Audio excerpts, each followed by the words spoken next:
அஸ்ஸலாமு அலைக்கும் ஃப்ரெண்ட்ஸ். இன்றைக்கி எப்படி சூப்பர் சாஃப்டான ராகி இட்லி எப்படி செய்கிறதுன்னு பார்க்கலாமா? ராகி ரொம்பவே ஹெல்த்தியான பிரேக்ஃபாஸ்ட் ஆப்ஷன். எப்போவுமே எடுத்துக்கிறது நல்லது. எல்லாத்தையும் ஒரே கப்பில் மெஷர் பண்ணிக்கோங்க. 2 cup ragi, 2 cup rice, 1 cup உளுந்து. எல்லாம் 4 to 5 hours ஊற வச்சுருங்க. ராகியில் நிறைய டஸ்ட் இருக்கும், அதனால் நல்லா கழுகி ஊற வச்சுக்கோங்க.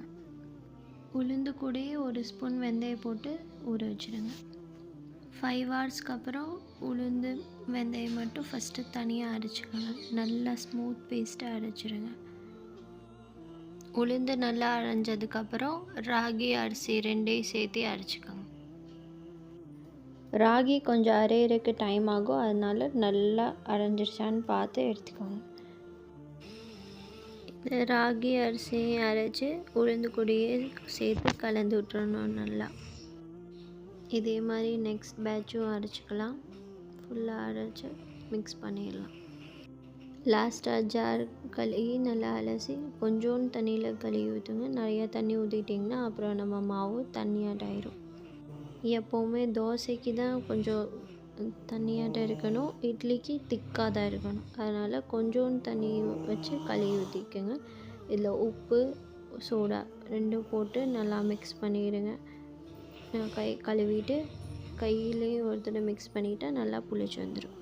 இதை அப்படியே சைடில் வச்சுட்டு நெக்ஸ்ட் மார்னிங் பார்க்கலாம் எப்படி இருக்குன்னு. இது காலையிலேங்க ஃப்ரெண்ட்ஸ். பாருங்கள் எவ்வளோ சூப்பராக புளிச்சு வந்துருக்கு. பர்ஃபெக்டாக புளிச்சு வந்துருக்கு. இதை அப்படியே லைட்டாக ஒரு மிக்ஸ் பண்ணி, ரொம்ப மிக்ஸ் பண்ணிவிட்டு அந்த ஏர் பபிள்ஸ்லாம் போயிடும். அதனால் லைட்டாக மிக்ஸ் பண்ணி இட்லி ஊற்றிக்கலாம்.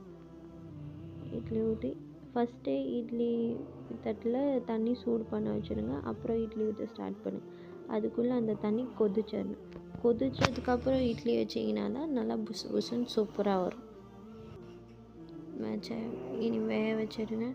நம்மளோட செம்ம சாஃப்டான இட்லி நிஜமாகவே செம்ம சூப்பராக இருக்கும் ஃப்ரெண்ட்ஸ்.